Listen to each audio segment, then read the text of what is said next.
Hi everyone, welcome back to my channel and welcome to my kitchen, though technically my kitchen is kind of right over there. But anyway, I'm in my kitchen today and I'm excited about this because I'm taking part in this Christmas Cookie Collab. It's hosted by Dee over at Dee Lovely Life, so make sure you head on over to her channel, give her a subscribe and check it out. There's going to be a whole lot of people here on YouTube joining in. Some people you may know already, some may be new to you, so you don't want to miss out because there is probably a cookie for everyone here. And today I'm actually going a little bit off book. I'm sharing a square recipe that my grandmother used to make. It is the Millionaire Shortbread. I think it's also called caramel shortbread. And I remember her when I was younger making this time of year is one of her favorites. And so I found a recipe. It might not be the same exactly as hers, but it looks pretty close. And I'm going to share how to make Millionaire Shortbread because it was something we've always had growing up. And so I hope you like it and enjoy it as much as I do. So let's get started and we'll head over to the kitchen.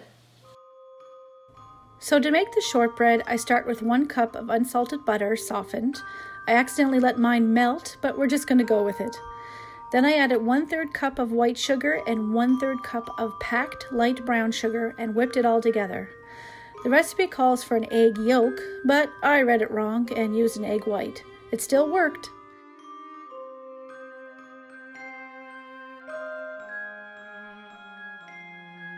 Then added 1 teaspoon of vanilla and 1/2 teaspoon of salt and whipped it all together.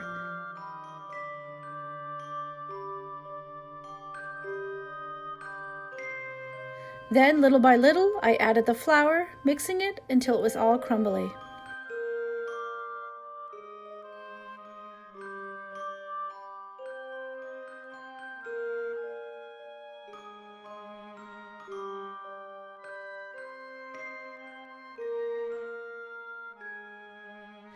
Then in a 9 by 13 pan lined with parchment paper, I pressed the shortbread dough into the pan.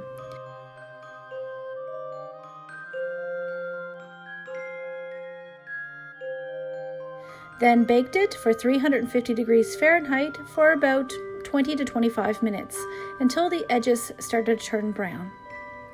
Then take it out of the oven and let cool. Next comes the caramel layer, probably my favorite.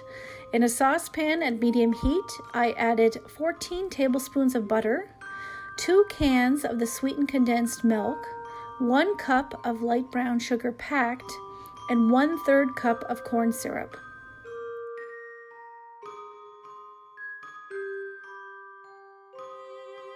Now this is where the elbow grease comes in. You need to stir constantly until it starts to boil at medium heat. Once it starts to boil and you no longer think you can stir anymore, you turn the heat to low and stir for another 15 minutes until it turns that caramel color and it thickens. Don't give up, keep stirring. You don't want it to burn. You've got this. Once the 15 minutes are up, remove it from the heat, add the 1 teaspoon of vanilla and 3/4 of a teaspoon of salt and stir it all in. Now pour it over the shortbread crust. Then let it cool and harden in the fridge for about an hour.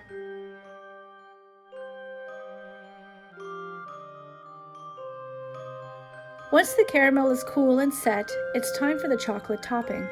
In a saucepan over medium heat, melt together 2 cups of semi-sweet chocolate chips and 1/2 cup of heavy cream.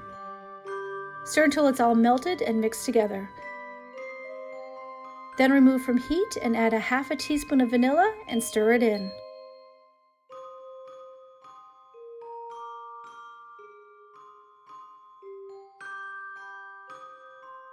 Now pour it over the caramel layer and spread it all out evenly. Then place it in the fridge for a little over 30 minutes until the chocolate hardened. You can also put it in the freezer. Once the chocolate is set, you can slice it up into squares, ready for your next cup of tea or when entertaining family and friends over the holidays.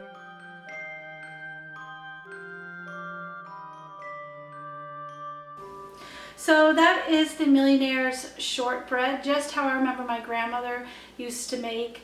It was definitely a labor of love. It took several hours to make from start to finish, but it is so worth it, especially with a little cup of tea.